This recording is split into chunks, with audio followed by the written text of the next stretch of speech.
नमस्ते। आज के इस एक्सप्लेनर में हम एक ऐसे मेगा प्रोजेक्ट की बात करने वाले हैं जिसने पूरे देश का ध्यान अपनी तरफ खींचा है, ग्रेट निकोबार प्रोजेक्ट। हमारा मकसद सीधा है, इस प्रोजेक्ट से जुड़े दावों और काउंटर दावों की परतों को हटाना और बिना किसी बायस के हर पहलू को आपके सामने रखना। तो चलिए बिना देरी किए शुरू करते हैं। अब 81,000 करोड़ रुपए, जी हाँ 81,000 करोड़, ये ग्रेट निकोबार आइलैंड पर प्रपोज्ड इस मेगा डेवलपमेंट प्रोजेक्ट का अनुमानित बजट है। जाहिर सी बात है, किसी एक द्वीप पर इतना बड़ा निवेश रातों रात नहीं होता। इसका स्केल इतना विशाल है कि कई सवाल उठना लाजमी है। लेकिन इतने भारी भरकम बजट के पीछे असल में दांव पर क्या लगा है, आइए समझते हैं। शुरुआत करते हैं उस कीमत से जो शायद पैसों में नहीं आंकी जा सकती, लेदरबैक सी टर्टल। आपको जानकर हैरानी होगी कि इस प्रजाति ने 66 मिलियन साल पहले उस एस्ट्रॉइड के हमले को भी सर्वाइव कर लिया था जिसने डायनासोर को खत्म किया था। प्रोजेक्ट के लिए जो जगह चुनी गई है, गैलाथिया बे, वो भारत में इन प्राचीन कछुओं के 90% घोंसलों का घर है। लेकिन सोर्स के डेटा के मुताबिक पिछले सिर्फ 3 पीढ़ियों में ही इनकी आबादी पहले ही 40% तक गिर चुकी है। तो सोचिए इस प्रोजेक्ट का इन पर क्या असर होगा। तो सबसे पहले बात करते हैं सरकार की ऑफिशियल प्लानिंग की। आखिर इस ग्रेट निकोबार मेगा प्रोजेक्ट का स्कोप है क्या? इस मास्टर प्लान के 4 मेन पिलर्स हैं। एक international container transshipment terminal, civil और मिलिट्री यूज के लिए एक ड्यूअल यूज एयरपोर्ट, एक 450 MBA का बड़ा पावर प्लांट और एक पूरी की पूरी कमर्शियल टाउनशिप। प्लान ये है कि इस आइलैंड पर 3.5 लाख से 6.5 लाख बाहरी लोगों को बसाया जाएगा और टारगेट 2028 तक इसका पहला फेज चालू करने की उम्मीद है। अब इस प्रोजेक्ट की दूसरी परत खोलते हैं, यानी इसका इकोलॉजिकल और ह्यूमन इम्पैक्ट। सोर्स का दावा है कि ऑफिशियल फिगर्स के पीछे की असली कीमत काफी अलग है। पेड़ों के कटाई के दावों को ही ले लीजिए। ऑफिशियल क्लेम है कि इस प्रोजेक्ट के लिए लगभग 7.11 लाख पेड़ कटेंगे, जो पूरे अंडमान निकोबार के जंगल का सिर्फ 1.82% है। सुनने में शायद इतना बड़ा ना लगे, राइट? लेकिन सोर्स में मौजूद इंडिपेंडेंट रिसर्चर्स का अनुमान है कि असल में 1 करोड़ तक पेड़ काटे जा सकते हैं, जो अकेले ग्रेट निकोबार के जंगल का 15% है। सोचिए, 1 करोड़ पेड़।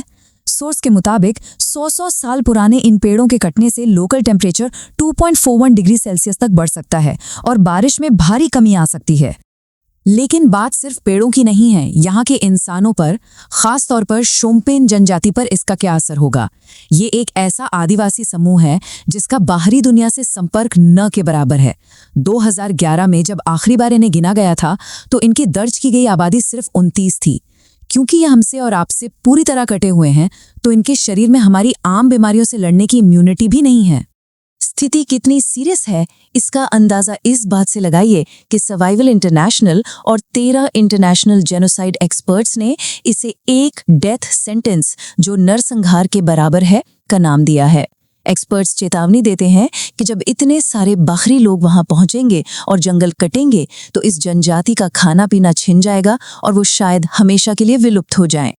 और एनवायरनमेंट के लिए मुश्किलें यहीं खत्म नहीं होती। सोर्स बताता है कि गैलाथिया बे का मुहाना, जो आज 3 किलोमीटर चौड़ा है, वो घटकर सिर्फ 300 मीटर का रह जाएगा। 16,150 से ज्यादा कोरल कॉलोनियों पर खतरा मंडरा रहा है।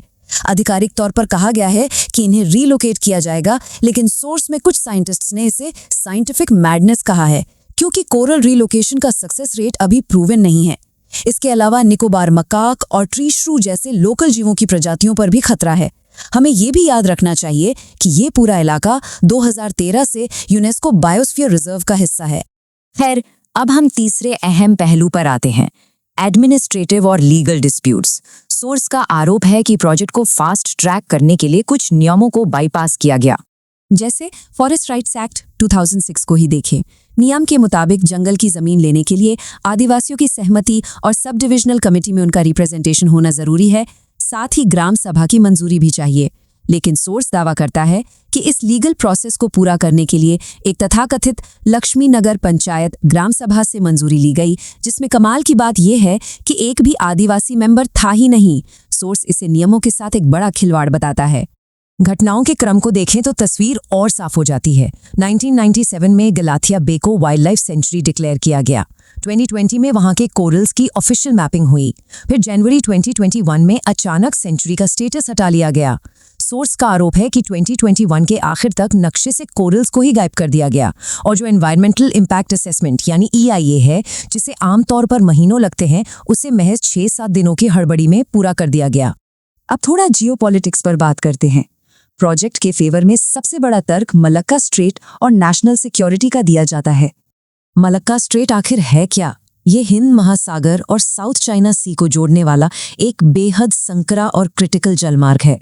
हर साल करीब 94,000 जहाज और दुनिया का 30% ट्रेड यहीं से होता है।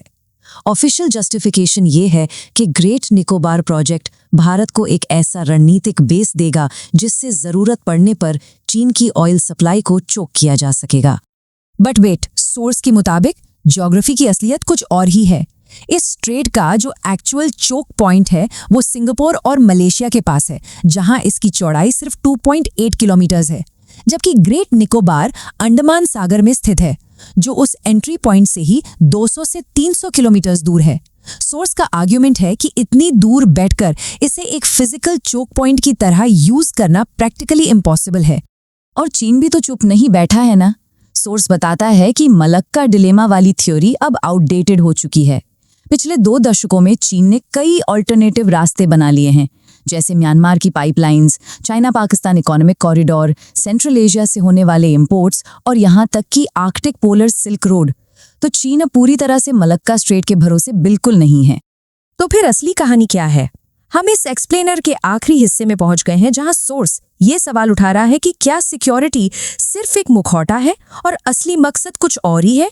सोर्स का दावा है कि नेशनल सिक्योरिटी का तर्क सिर्फ एक आवरण हो सकता है। वे इसके समर्थन में कुछ दिलचस्प उदाहरण देते हैं।